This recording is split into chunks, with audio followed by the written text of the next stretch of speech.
All right, welcome back to our Fred Nats offseason podcast this week in Fred Nats. My name is Eric Bach. I'm so happy to be joined by the new manager of the Fredericksburg Nationals in 2026, Mr. Chris O'Neill, kind enough to join us from spring training down in West Palm Beach. So much of this podcast so far has been looking back at 2025. Now, just about 6 weeks out, we're looking forward to 2026. Chris, great to see you. Thanks so much for the time. How's life down there in sunny, beautiful Florida?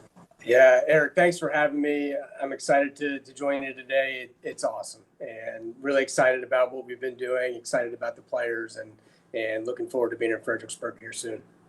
Yeah, so how are things?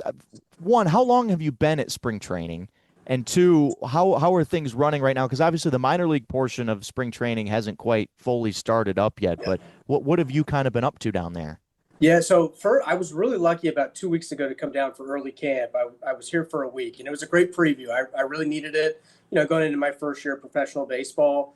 And that basically it's been a continuation of that for the minors. So working with different infield groups, there's outfield groups going on, catching groups going on, there's BP going on, and then certainly, big league camp in full swing. But it's been great. There's a lot of very positive energy around the organization right now, and there's a lot of people that are very committed to keeping it that way and just really drawing on the excitement from others day to day and helping our guys get better and helping them to realize their dreams. And for you, a guy with a total college baseball background, I mean, baseball people, you always talk about spring training. You hear about spring training, how things are actually running down there. In your little brief sample size of it, has there been anything that surprised you about this transition from college baseball to pro ball? Well, it's certainly an adjustment for sure. Yeah. College baseball is, going 100 miles an hour every day. And there are people here that, they're working 100 miles an hour and they have to. But it's been a different pace, but it's one that I've been really excited about. Every day there has been something to take away and to learn. And I think there's, one of the biggest positives are just all the people that we're surrounded by. Everybody here has the common mindset of wanting to be the best version of themselves every day to help this organization continue to grow and get better. And like I said, there's so many people committed to that. And so it's been a smooth operation so far. We've been very fortunate, to have great weather. And certainly we'll have to pivot here, I'm sure, at some point when Mother Nature says so. But it's been great. I've really enjoyed seeing new things and seeing things at this level and just really enjoying it and taking it all in. Yeah, I'm really looking forward to our staff trip. We're going to be down there around St. Patty's Day. So still about a month left before I get to see you down there in Florida. But, man, there's nothing better than West Palm Beach around this time of year, though. It's in the perfect spot there in South Florida. Not too hot, certainly not too cold either. I want to go back to a few months ago when you first decided to make this jump from college baseball to pro ball. Obviously, you're coaching at VCU in Richmond. You've been up and down this I-95 corridor near Fredericksburg. You're at George Washington, then you're at VCU. Fredericksburg's kind of been your go-between, so it is a little funny that maybe a little ironic that now this is where you end up in your first stop in pro ball. But you're a guy that's familiar with this state, with this region. Was that part of the reason why you decided to make this leap, because of your familiarity with the region that you would be in? There were so many things that lined up that it was a no-brainer. My family's still in Richmond, and for them to be so close, one of the things that was really important to me throughout the process was having them involved. Having them be a part of it, and so. When that lined up, it was a huge box to check. Every conversation that I had with people in the organization, my excitement, my interest grew further, grew deeper.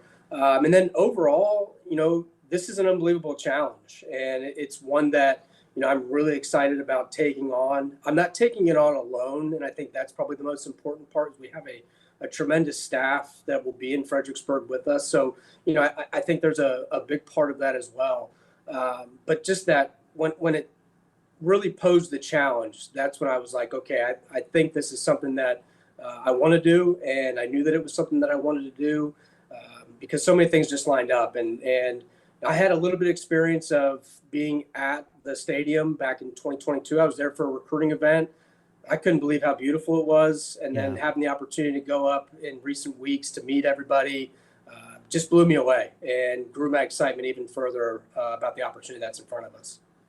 Well, the Fred Nats certainly have a good history with managers based in Richmond. Jake Lowry from 2022 to 2024, obviously culminating his 3 years with the championship in 2024. And now he's the organization's catching coordinator. I know that you two have been in constant communication about how things are going to run here, and I'm sure he's been a great resource to you.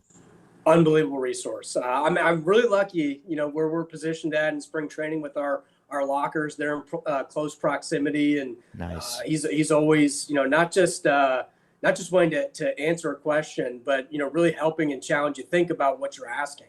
And I've really appreciated that. He's been able to provide so many great insights, and he was one conversation through the process where I was like, this is something that it can be done, and in regards to family and making it work. And so I've really enjoyed getting to know him. He's been an unbelievable asset to anything that I need to learn about, and everybody in general has just when I mentioned that I'm the manager in Fredericksburg, their eyes light up, and without a doubt they say you're going to love it there, and I always get excited too because they'll always mention the fans, and so I'm excited about being in that environment. Yeah, we'll get to the staff and the fans and everything in a little bit later down the line in this show. First, I want to ask you a couple questions about you personally. Like, what kind of manager are these Fredericksburg fans going to get? Like, what's the style of Chris O'Neill leading a ball club? Yeah, we've got to be aggressive. We've got to play an exciting style of baseball where we're constantly pressuring the other team. Finding the little margins that we can take advantage of night in and night out, and building a clubhouse that is just relentlessly on a mission to be the best version of themselves every day. We've got a really motivated staff that's going to attack these player plans to help our guys get better. And, I want our guys to feel that energy every single day. I want it to be the opportunity when they wake up in the morning, they can't wait to get to the ballpark. And I think once we have that with our staff to our players, the fans will feel that. And, we'll have a group that can build resilience throughout the season and just consistently show up every day, again, to be the best version of themselves.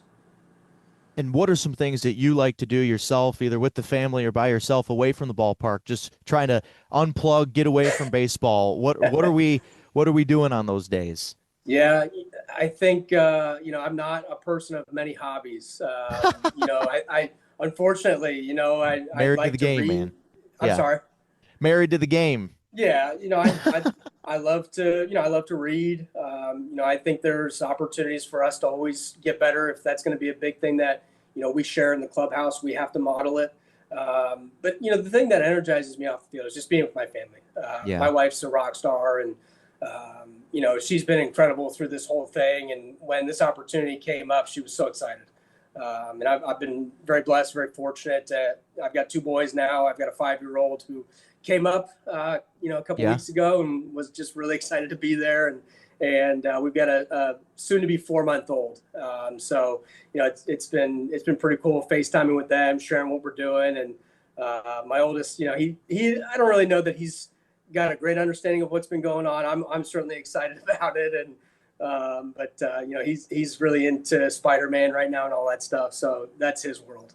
Let's hope that he and Gus, the great Fred Nat mascot, they got to get acquainted here because they're going to be seeing a lot of each other in the 2026 season. No doubt. So for you at VCU and your most recent assistant coaching stops at VCU and at George Washington, of course, what would you say was kind of your biggest point of focus? It was more on the offensive side of the ball, wouldn't you say? Yeah, it was. Yeah, I was really lucky to run the offense at VCU, ran the offense at George Washington University, and just, I loved, that pressure component, being aggressive. I wanted to build offenses that, had the opportunity to score runs multiple ways. It wasn't just about, our opportunity to hit a home run. I wanted a high level of doubles being hit to reinforce an approach, the ability to steal bases, the ability to play the short game, so that no matter what the weather impact could be or who was out on the mound, they had to prepare for us in multiple ways. for us to have the opportunity for someone to stand up on top of the mountain and pitch to us wasn't going to work. They would have to defend that short game. They'd have to be ready to control the running game. And again, just have pressure that's felt by everybody in the opposing dugout and in the opposing bullpen.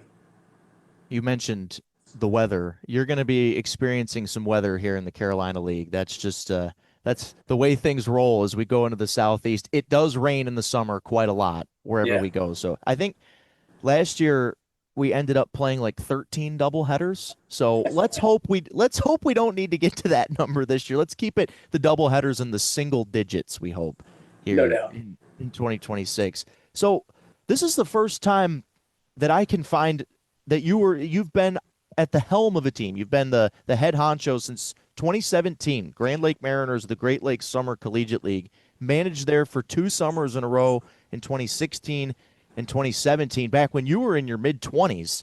Yeah. What would you say has evolved and changed about this version of Chris O'Neill that we're going to get in 2026 versus the 2017 Summer Collegiate version? Oh, man. Eric, that's a great question. Probably more leveled out at this point, not as much of a ball of fire, still competitive, still want to win. There's that desire is still deep, but just going about it a different way, and this is everything we do is about the players and making, allowing them to have a great experience and being there for them. So I would say that's probably the biggest, over, coming up on a decade of that, just leveling out more than anything. I've been so lucky to see some great baseball and since that time. And so I picked up on a lot of different things. And so the years since then is the culmination of what you have now, for sure. No doubt. As somebody that started my broadcasting career in summer collegiate baseball, I know the ins and outs of that world. And this is kind of putting you on the spot here, but can you think of the most like summer collegiate baseball story of your 2 years? Whether it's, I'm sure there's 100 you could think of, but something to do with the bus or something absurd happening. Yeah. I'm sure that you have something like that. Yeah, I was really lucky in the 2 years because we had great players, we had great great administration team. They were really formative years, I felt like, for me at the time, and still keep in touch with some of those players. And but we certainly went through the bus breakdowns. We went from having a bus to having to drive vans. So we went through all that. Probably the coolest thing in year 2. I'm 27 years old, coaching a 25-year-old in the team. Nice. Who had a military background. He was a Marine, sidearm pitcher, Jim Wilkerson from Old Dominion University, and was just the glue of that team, of keeping guys together, keeping things fun, keeping things light, and then was not afraid to push my buttons either. And I needed it. And so, having and being around him every day was just incredible. And like I said, there's just they were formative years, so many great players. I was always excited to show up to the ballpark with those guys. And I'll never forget just, being sad to leave those guys each year. We had gotten really close, really tight throughout the year. And, but it was 2 great years in Salina, Ohio. Love it. That's actually kind of a perfect segue to start the conversation about this coaching staff that you're going to be leading in 2026. There's some young people that'll be on this coaching staff.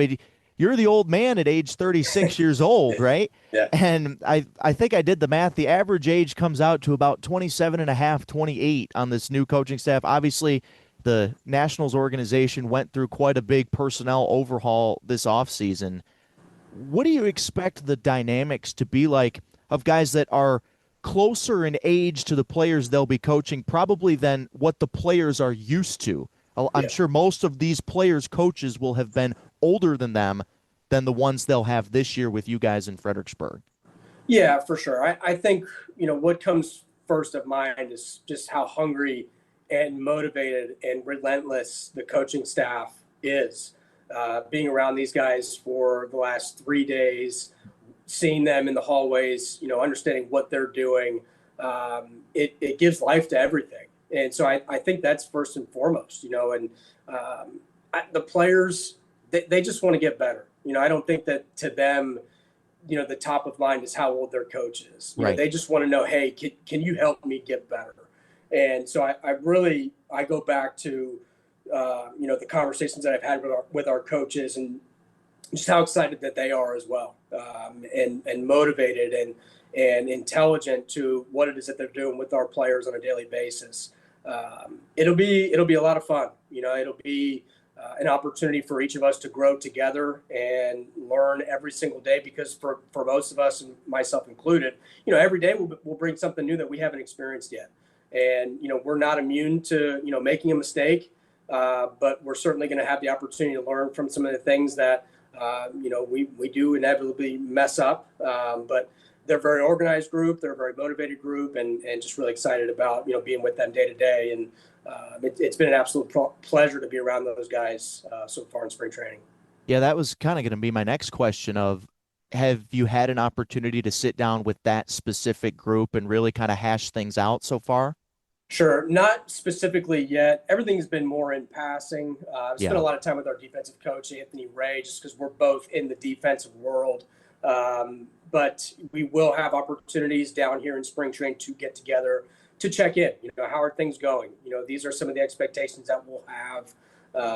And one of the most important things, Eric, is when we do get to Fredericksburg is, getting everybody into a rhythm, having the opportunity to sit down and meet, talk about our players, talk about, the upcoming game, talk about the game that we just encountered the day before. What did we learn? What did we see? What do we need to focus on?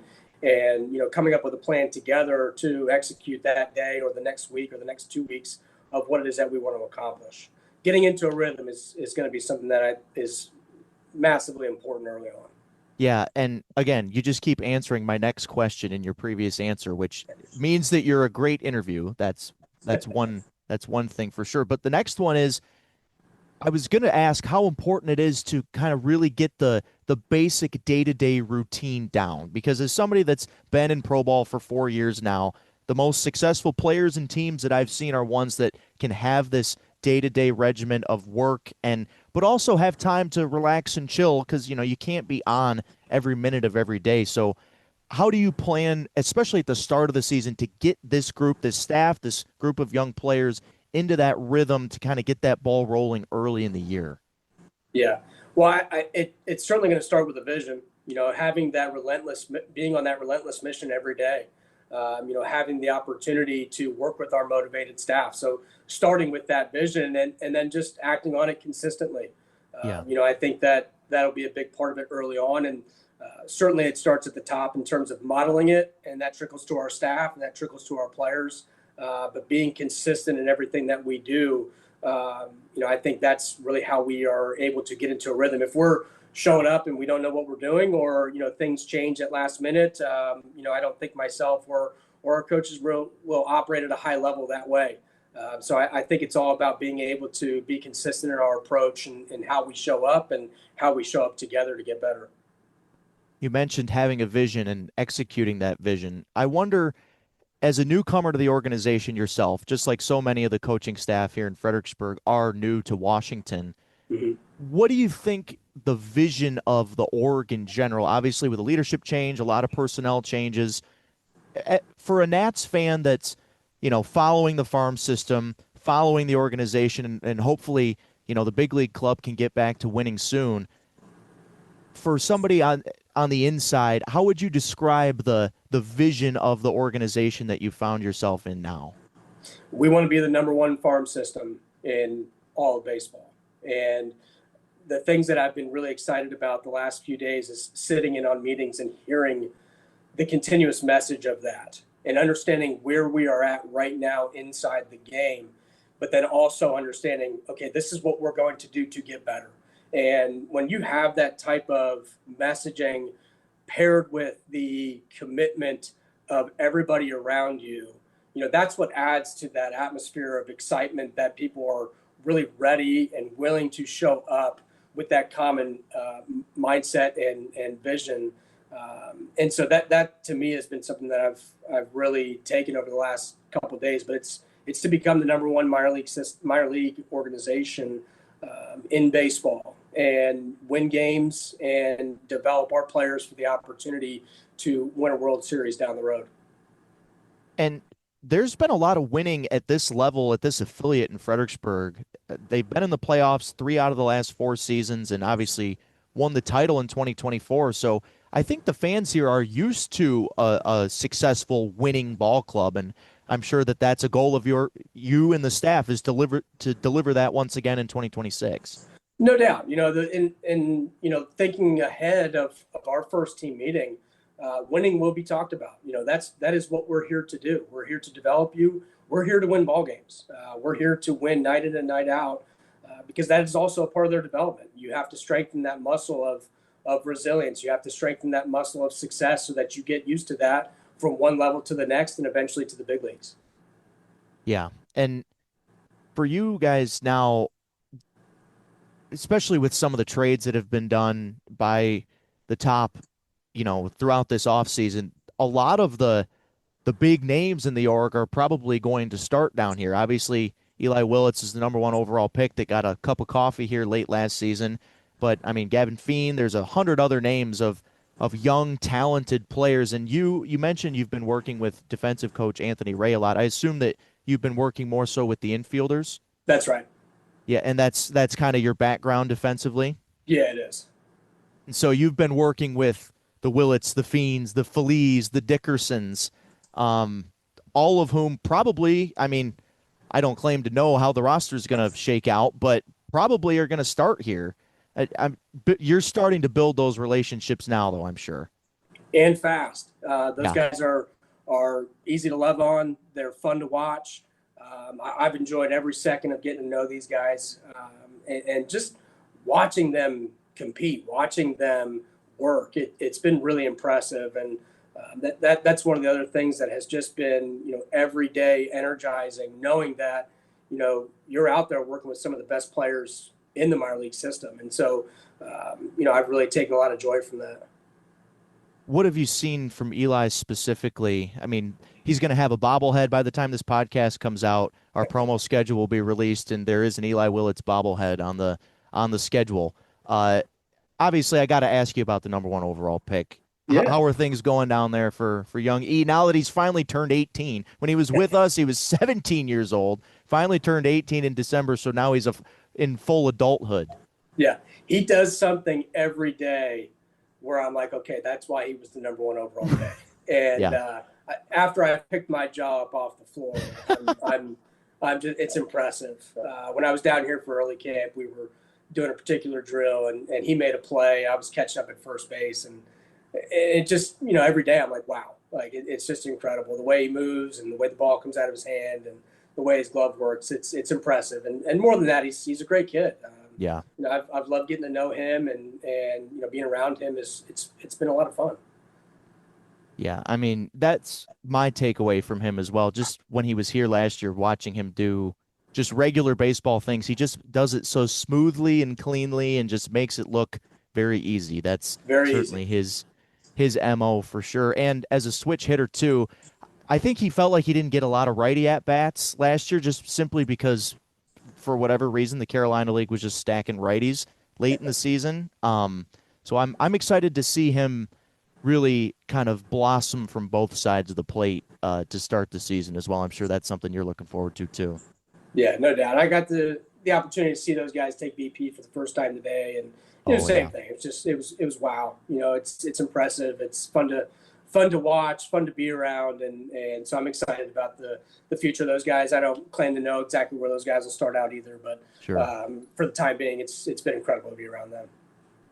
Okay, we're going to wrap it up here shortly. I kind of just have I have two last general questions. One, you touched earlier about how the fan base is very strong and passionate here in Fredericksburg. Yeah. Can we kind of flesh that out a little bit more about what you've heard and what you've seen from these fans in the past and what you hope to see in 2026?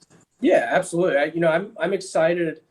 When I was told that there's a group of 50 people coming down to spring training and yes. The requirements that they had to fulfill of attending every game as a season ticket holder was just incredible to me. Yeah. And I think it speaks volumes of the support that the players in Fredericksburg will get night in and night out. And I've always been I've always been really maybe a soft spot in the heart for the fan because it might be the only opportunity that they come out to a game, or what decision did they make to be able to come out and see the Fred Nats play. And I think there's a responsibility on the coaching staff and there's a responsibility on the players to bring our best every single night, so that the fans can enjoy a night out at the ballpark.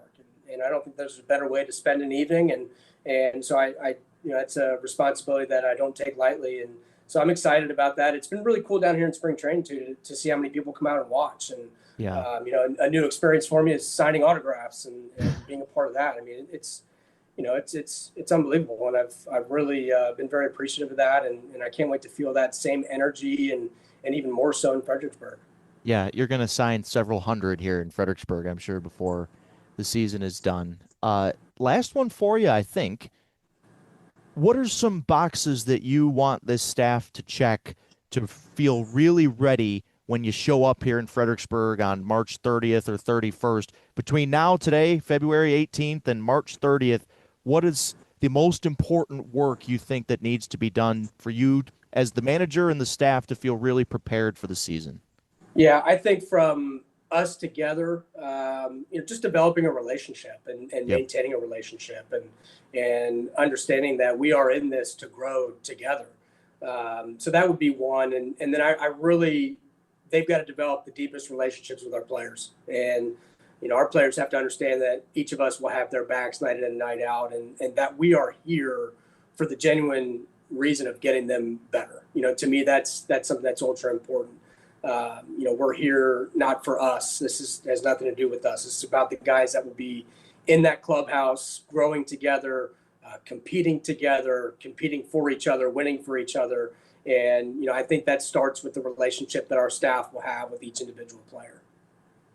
Chris O'Neill, so kind to take some time at spring training to join us on This Week in Fred Nats. I have so enjoyed getting to know you so far, even before the season starts, so I'm super excited to work with you throughout this long and winding journey through the Carolina League this summer. Awesome, Eric. I really appreciate it. Thank you very much. Chris O'Neill will be back next week on This Week in Fred Nats.